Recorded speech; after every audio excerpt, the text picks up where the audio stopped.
Hello friends, welcome to my channel study vlogs with Shivendra. आज है 28 फरवरी 2022। आज हम लोग बात करेंगे 28 फरवरी 2022 के मोस्ट इम्पॉर्टेंट क्वेश्चंस के बारे में। पूरी वीडियो ध्यान से देखिएगा। अगर वीडियो आपको मेरी पसंद आती हो तो प्लीज़ वीडियो को लाइक, शेयर एंड सब्सक्राइब करें और साथ ही साथ बेल आइकन को भी प्रेस करें, जिससे कि आने वाले वीडियो के नोटिफिकेशन आपको मिलते रहें। चलिए शुरू करते हैं आज के क्वेश्चन को। लेकिन क्वेश्चन को शुरू करने से पहले कल के क्वेश्चन को देख लेते हैं। कल का क्वेश्चन था कि निम्न में से कौन सा देश कोबरा वॉरियर अभ्यास में पहली बार भाग लेगा। जब मैंने क्वेश्चन पूछा था तब भारत भाग ले रहा था, परंतु अब वर्तमान स्थिति में यह हाल है कि भारत अब भाग नहीं लेगा। ठीक है, इसने मना कर दिया है। क्यों मना कर दिया है? क्योंकि आपको पता होगा कि इस समय यूक्रेन व रसिया के मध्य में विवाद चल रहा है, इसलिए अब यह भारत जो है भाग नहीं लेगा। कल तक तो यह क्वेश्चन सही था, परंतु आज यह नया अपडेट है, आप लोग जान लीजिए। ओके, नेक्स्ट क्वेश्चन इसमें था, हमने पूछा था आपसे कि वर्तमान में वित्त मंत्रालय के मुख्य आर्थिक सलाहकार कौन है। तो वह संजीव सान्याल हैं, मुख्य आर्थिक सलाहकार। चलिए आज के क्वेश्चन को देखते हैं। पहला पॉइंट है आज हमारा कि मीराबाई चानू ने सिंगापुर वेट लिफ्टिंग इंटरनेशनल 2022 में कौन सा पदक जीता है। तो उन्होंने गोल्ड मेडल जीता है, मीराबाई चानू ने। ठीक, मीराबाई चानू आपको पता होना चाहिए किस खेल से संबंधित है, वेट लिफ्टिंग से संबंधित है ये। तो मीराबाई चानू ने वेट लिफ्टिंग में 191 किलोग्राम वजन उठाया था, उसी में गोल्ड मेडल उनको मिला। मीराबाई चानू कहाँ की रहने वाली हैं? मणिपुर की हैं, ये पता होने चाहिए आपको। और इन्होंने टोक्यो ओलंपिक 2020 में सिल्वर मेडल जीता था।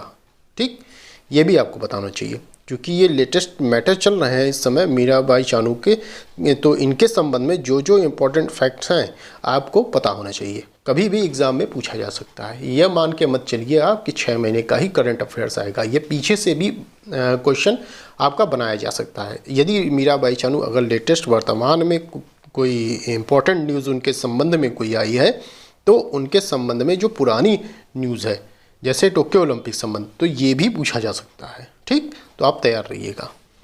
नेक्स्ट पॉइंट देखते हैं।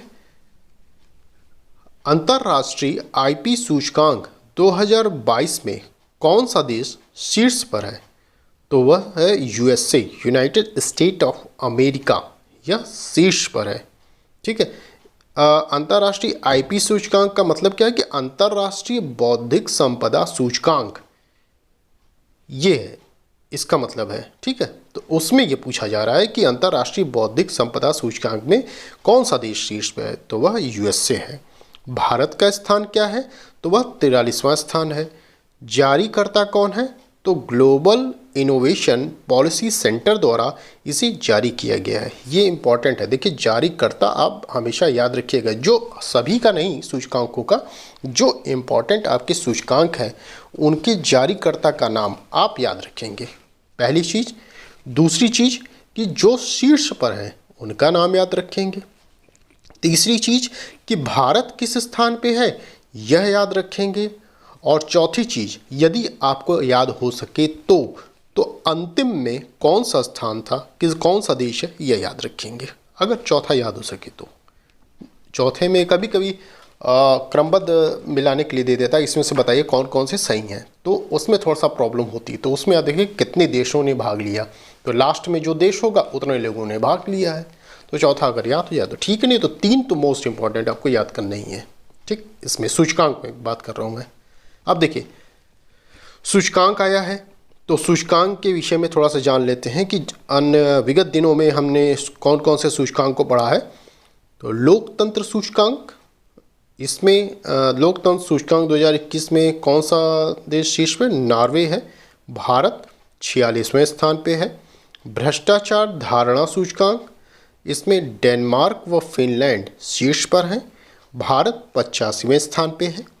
हेनले पासपोर्ट सूचकांक, इसमें भारत 43वें स्थान पे है।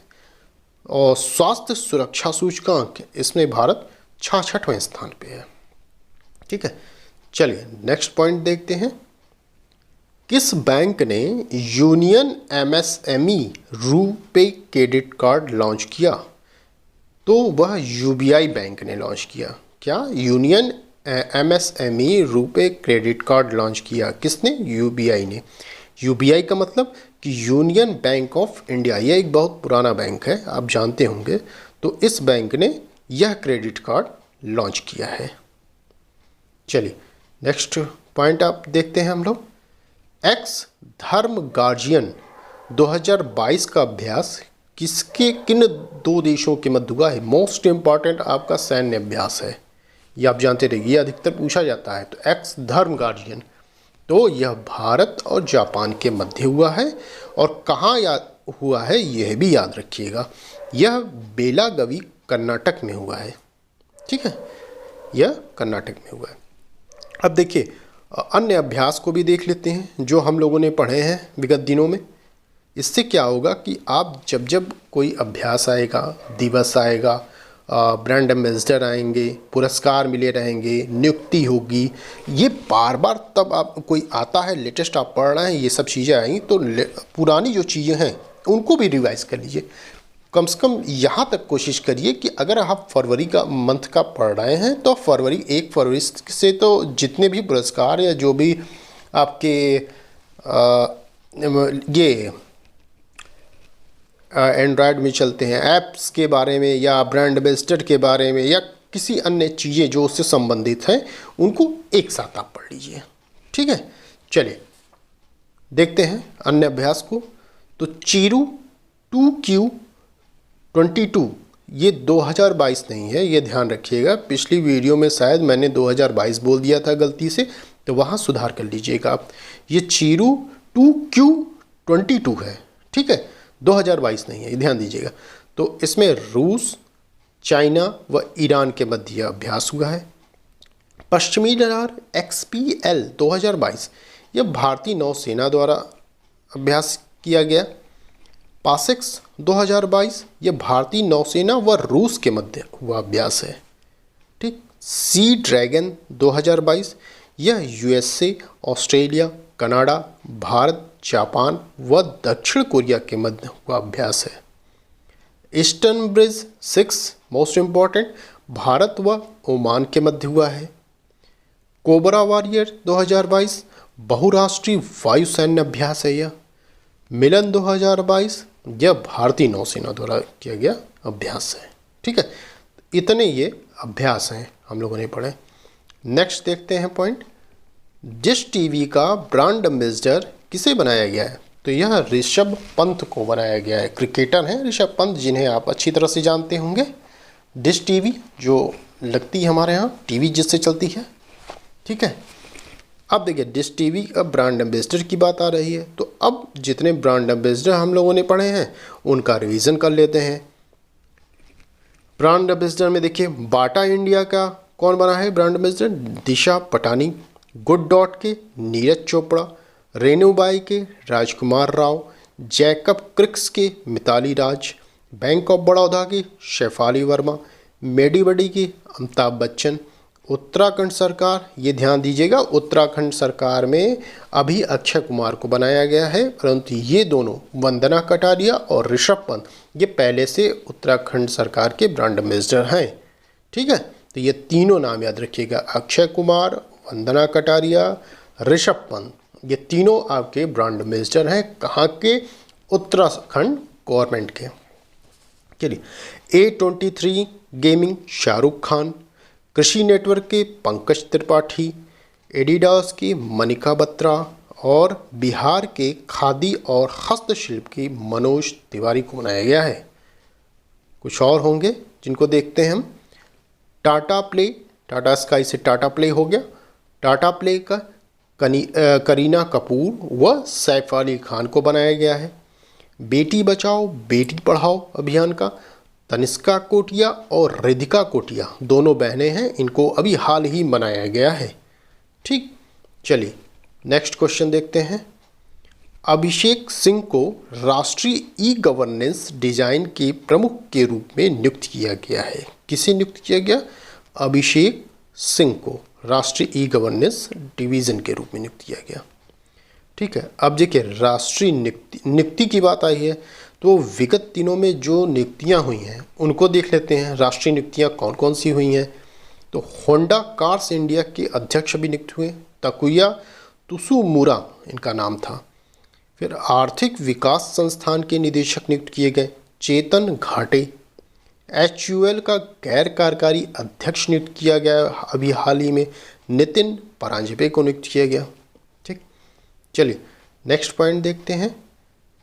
किस मंत्रालय ने भाषा सर्टिफिकेट सेल्फी अभियान की शुरुआत की, तो शिक्षा मंत्रालय ने भाषा सर्टिफिकेट सेल्फी अभियान की शुरुआत की है। ठीक है, याद रखिएगा शिक्षा मंत्रालय द्वारा जारी की जा रही है भाषा सर्टिफिकेट सेल्फी अभियान की शुरुआत।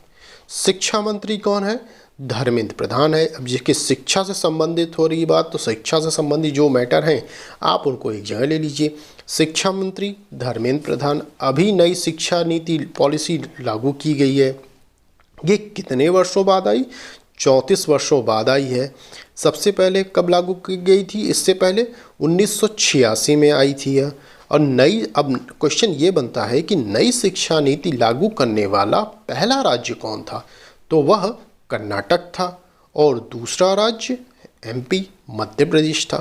तो ये दोनों नाम आप याद रखेंगे कि नई शिक्षा नीति लागू करने वाला पहला राज्य कर्नाटक, दूसरा राज्य मध्य प्रदेश। चलिए नेक्स्ट पॉइंट की तरफ चलते हैं। नेक्स्ट पॉइंट है हमारा कि 12वें वार्षिक एजिस ग्राहम बेल अवार्ड्स में सी डॉट ने कितने पुरस्कार जीते, तो 3 पुरस्कार इन्होंने जीते हैं। 3 श्रेणी में जीते हैं इन्होंने पुरस्कार। अब देखिए सी डॉट का मतलब क्या है, centre for development of telematics, ये फुल फॉर्म है इसका सी डॉट का। अब देखिए ये जो पुरस्कार मिला हुआ है ये किस श्रेणी में मिला है, ये श्रेणी आप थोड़ा सा ध्यान रखिएगा। श्रेणी हो सकता है कि आपको मिलाने के लिए या पूछ ले कि इसमें से कौन सी श्रेणी नहीं है, ठीक, या इसमें से कौन सी श्रेणी है, 4 विकल्पों में आपसे पूछ सकता है। तो थोड़ा सा एक बार देखे रखिएगा इस चीज़ को कि 3 श्रेणियां हैं। पहली है सामाजिक भलाई के लिए तकनीक, दूसरी है लॉकडाउन में प्रबंधन, तीसरी है कोविड-19 का मुकाबला करने के लिए। तो ये 3 श्रेणियां हैं जिसमें यह पुरस्कार मिला हुआ है। ठीक, अब चलते हैं नेक्स्ट पॉइंट की तरफ। नेक्स्ट पॉइंट है कि दुनिया का सबसे छोटा वेयरेबल एयर प्यूरीफायर लॉन्च किया गया है, किसके द्वारा, तो IIT दिल्ली के द्वारा लॉन्च किया गया है यह। हाँ, वेयरेबल एयर प्यूरीफायर, ये बहुत ही छोटा सा है ये प्यूरीफायर है जिसे IIT दिल्ली द्वारा लॉन्च किया गया। नाम क्या रखा गया है इसका, ये इम्पोर्टेंट है। तो नाम रखा गया है NASO95, नासो 95 पढ़ सकते हैं इसको। ठीक है, NASO95 इसका नाम रखा गया है प्यूरीफायर का।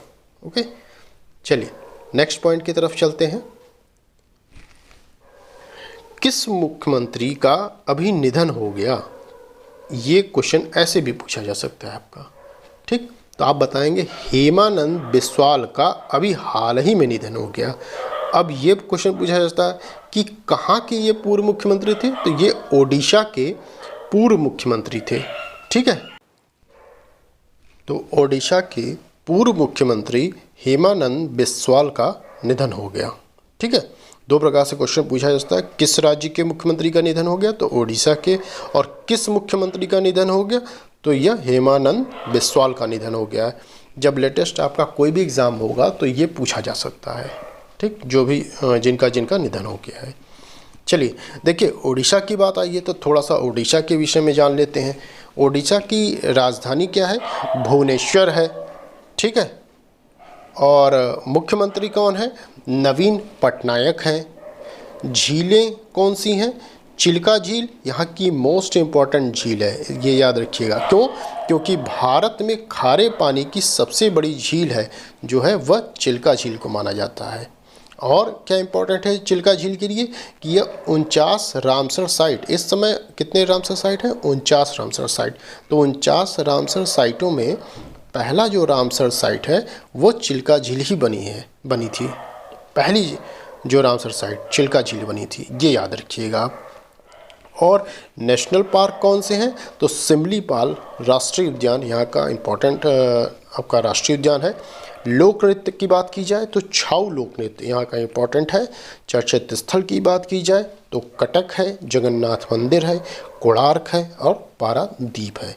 देखिए, राजधानी में भुवनेश्वर की हमने बात किया तो भुवनेश्वर में एक चीज़ आप याद रखिएगा, कोविड-19 मुक्त होने वाला पहला शहर भुवनेश्वर ही बना था। ठीक। और अगर आपसे राज्य पूछा जाए कि पहला राज्य कौन बना था, तो वह हिमाचल प्रदेश बना था, पहला राज्य।